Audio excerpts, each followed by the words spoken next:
আমি মানস রঞ্জন বাগ, সবাইকে স্বাগত। আমি আপনাদেরকে কিছু বিষয়ের উপরে প্রাথমিকভাবে মানুষ বিভিন্ন সমস্যায় পড়ে, বাড়িতে হঠাৎ করে এমার্জেন্সি অনেক কারণে হয়ে থাকে। সেই এমার্জেন্সিগুলো কিভাবে তাৎক্ষণিক তার চিকিৎসা করা যায় সেই ব্যাপারেই আপনাদেরকে বলবো। এবং আজকে যেটা আপনাদের সামনে আলোচনা করব ওআরএস নিয়ে। ওরাল রিহাইড্রেশন সল্ট আমাদের জীবনে এমন একটা পার্ট, বিভিন্ন সমস্যার জন্য আমরা খেয়ে থাকি। তার মধ্যে মানুষের পায়খানা, বমি বা শরীরে জল শূন্যতা হলে তো ওআরএস আমরা কম বেশি অনেকেই খেয়ে থাকি। সেটা আমরা প্যাকেটের মধ্যেও বাজার থেকে কিনতে পাওয়া যায়, সেই ওআরএস খাই। এবং আধুনিক চিকিৎসা ব্যবস্থায় কিছু প্রসেস আছে, যেই প্রসেসের মাধ্যমে বাড়িতে ওআরএসটাকে আমরা বানিয়ে নিতে পারি। তো সেই নিয়ে আজকে আলোচনা করব। সকলকে আবারও নমস্কার। আপনারা যারা আমার এই ভিডিওটা দেখছেন প্রত্যেকেই এই চ্যানেলটিকে সাবস্ক্রাইব করবেন, পারলে লাইক করবেন এবং পাশে থাকা বেল আইকনটিকে আপনারা ক্লিক করে রাখুন। আমি যখন আবার পরবর্তীতে ভিডিও আপলোড করব সেই ভিডিও নোটিফিকেশান আপনাদের কাছে অতি সহজেই চলে আসবে। তাই আপনারা অবশ্যই চ্যানেলটিকে সাবস্ক্রাইব করুন। চলে যাই আজকে আমাদের যে টপিক, সেটা হচ্ছে ওআরএস।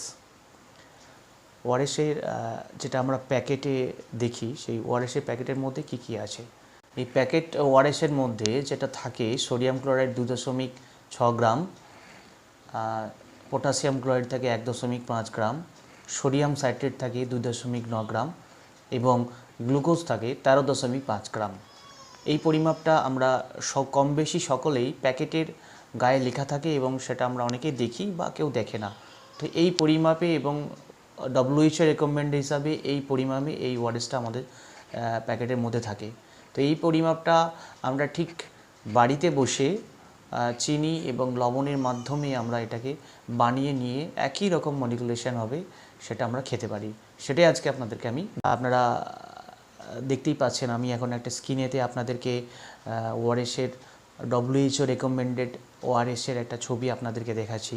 সেই ছবিটা বিভিন্ন কোম্পানির অনেকেই ওআরএস আছে, আমি জাস্ট আপনাদের সুবিধার্থে একটা ওআরএসকে প্যাকেটকে আমরা দেখাচ্ছি, যেটা WHO রেকমেন্ড। সেই ওআরএসের মিশ্রণে আপনার sodium chloride, sodium citrate, glucose, এই পটাশিয়াম ক্লোরাইড, এই ধরনের জিনিস যেগুলো থাকে তার একটা নির্দিষ্ট মাত্রায় থাকে। তো সেই মাত্রাটা একটা সল্ট হিসাবে, অর্থাৎ ওরাল রিহাইড্রেশন সল্ট হিসাবে একটা প্যাকেটের মধ্যে ডাস্ট হিসাবে থাকে। সেটাকে আমরা কম বেশি অনেকেই জানি যে এটা জলের সাথে 1 লিটার জলের সাথে মিক্সড করে এটাকে খেতে হয়। অর্থাৎ প্যাকেটের যে ওআরএসটা আমরা খাই, সেই ওআরএসটা তো কম বেশি আমরা পয়সা দিলেই কিনতে পারি, কিন্তু অনেক সময় দেখা গেছে যে মানুষ রাত্রির বেলা হঠাৎ করে কারো বাড়িতে এমার্জেন্সি কোনো পায়খানা, বমি শুরু হয়েছে। তো আমরা সেই মুহূর্তে কোনো হসপিটাল বা নার্সিংহোম বা পাশাপাশি কোনো ওষুধের দোকান আমরা চট করে চাইলেই যেতে পারি না। তো সেই ব্যাপারটাকে আমরা যদি সমাধান করতে হয় সেই এমার্জেন্সি পিরিয়ডটাকে, তো বাড়িতে আমরা একটা ওআরএস তৈরি ফর্মুলেশন করে নিতে পারি খুব সহজেই, যেটা একদম স্বাস্থ্যসম্মত।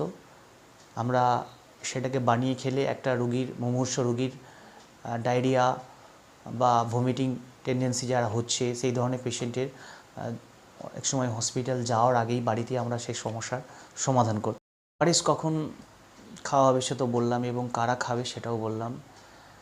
এটা প্রাপ্তবয়স্ক এবং শিশুদের জন্য এই ওআরএসের ফর্মুলেশন বানানো যায়। 1 বছরের নিচে বাচ্চাদের এই ফর্মুলেশন আপনারা দেবেন না। 6 মাস পর্যন্ত বাচ্চারা ইউজুয়ালি মায়ের ব্রেস্ট ফিডিং করেন। তো 6 মাস পরে প্রয়োজন হলে আপনারা ডাক্তারের সাজেশন নিয়ে ওআরএস দিতে পারেন। কিন্তু কম বেশি আমরা 1 ইয়ারের পর থেকে বাচ্চাদেরকে এই ওআরএস যে ফর্মুলেশন আপনাদেরকে বললাম, সেই ফর্মুলেশন আপনারা খাইয়ে পেশেন্টকে বা বাচ্চাকে সুস্থ করতে পারেন। তো আসুন আমরা সেই প্রসেসটা এখন দেখে নিই। দেখুন স্ক্রিনেতে আপনাদেরকে একটা ফর্মুলেশন আমরা দেখাচ্ছি, যে ফর্মুলেশনটায় কিভাবে তার ওআরএস তৈরি হয় বাড়িতে, সেই ফর্মুলেশনটা দেখাচ্ছি। আপনাদেরকে বলে নিই যে আমরা যে বাড়িতে খাবার লবণ অর্থাৎ ভাতের সাথে তরকারি বা সবজির সাথে আমরা খাই সেটা হচ্ছে সোডিয়াম ক্লোরাইড, এবং বাড়িতে রাখা চিনি যেটা আমাদের গ্লুকোজ, সেটা আমাদের বাড়িতে সকলেরই কম বেশি থাকে। শুধু হচ্ছে এই খাবার লবণ ওষুধ হিসাবে তৈরি হয়ে যাবে তখনই যখন সেটাকে আমরা সঠিক মাত্রায় এবং সঠিকভাবে ইউজ করতে পারবো। সেটাই কিন্তু ওই খাবার লবণ এবং বাড়িতে থাকা গ্লুকোজ অর্থাৎ চিনি একটা ওষুধ হিসাবে পরিণত হতে পারে। তো সেটাই আপনাদেরকে বলি যে 1 লিটার জল, যেটা আমরা বাড়িতে জল খাই, যে জল আমাদের পানীয় জল, সেই পানীয় জলের 1 লিটার জলে 6 চামচ চিনি, 1 চামচ লবণ এবং পরিমাণ মতো আপনারা চাইলে অ্যাড করতে পারেন লেবুর রস, আবার কেউ চাইলে সেটা নাও দিতে পারেন, কোনো সমস্যা নেই। এই মিশ্রণটাকে আমরা ভালো করে কিছুক্ষণ ঝাঁকিয়ে রেডি করে নিয়ে যদি একজন ডায়রিয়া বা মুমূর্ষু রোগীকে বা খুব ডিহাইড্রেশন হয়ে গেছে সেই পেশেন্টকে যদি আমরা দিই, তাহলে কিন্তু তার তাৎক্ষণিক চিকিৎসার জন্য যেটা সোডিয়াম পটাশিয়ামের যে ঘাটতি একটা মানুষের হলে, যে কোষগুলো থেকে জল বেরিয়ে গেলে যে তার সমস্যা হয়, সেই সমস্যা থেকে কিন্তু সমাধান হবে।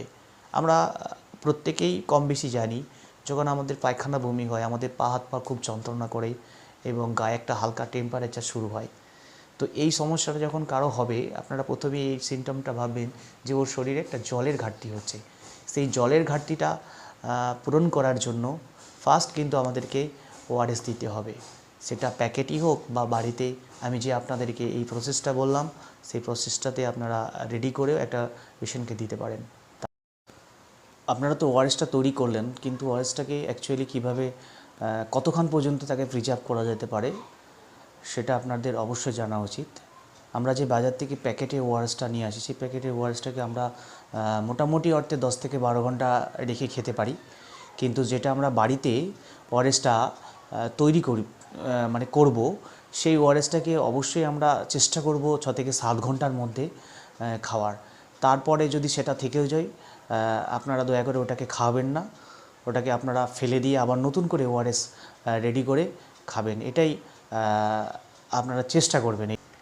তো এবারে বলি আপনাদেরকে যে ওআরএস কখন খাবেন তো বললাম, তো অনেকেই তো প্রশ্ন করতেই পারেন যে ওআরএস কি সবসময় সব পেশেন্টের ক্ষেত্রে, সব মানুষের ক্ষেত্রে কি খাওয়া উচিত?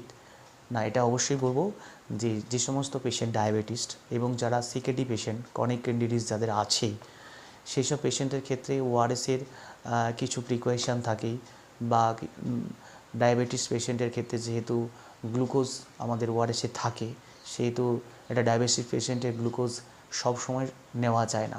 তো সেক্ষেত্রে খুব এমার্জেন্সি না হলে আপনারা কিন্তু এই ওআরএসটাকে বা বাড়িতে বানানো ওআরএস বা প্যাকেটজাত ওআরএসকে একটু অ্যাভয়েড করার চেষ্টা করবেন। এবং যাদের কিডনি পেশেন্ট, যারা বেসিক্যালি যারা বহুদিন ধরে কিডনির ট্রিটমেন্টে আছেন, তারা কিন্তু অবশ্যই, যেহেতু তাদের একটা সারাদিনে জলের পরিমাণ বাঁধা থাকে এবং যেহেতু কিডনি ডিজিজের জন্য বিভিন্ন ওষুধপত্র খাচ্ছেন, সেক্ষেত্রে ওআরএস নেওয়ার আগে আপনি আপনার যিনি চিকিৎসক আছেন ওনার সাথে একটু পরামর্শ করবেন। আমরা দেখি সেই সমস্যাগুলো থেকে যদি আমরা একটু সচেতন হই, বা আমার এই ভিডিও যদি আপনাদের ভালো লাগে থাকে, সেই ভিডিও থেকে যদি আপনারা মনে করেন যে ওআরএস তৈরি করে খাওয়ালে উপকৃত হয়, তাহলে আপনারা অবশ্যই খাওয়াবেন। এবং যদি ভিডিওটি ভালো লাগে থাকে অবশ্যই আপনারা চ্যানেলটি সাবস্ক্রাইব করবেন এবং পাশে বেল আইকনটা অবশ্যই ক্লিক করে রাখবেন পরবর্তী নোটিফিকেশানের জন্য।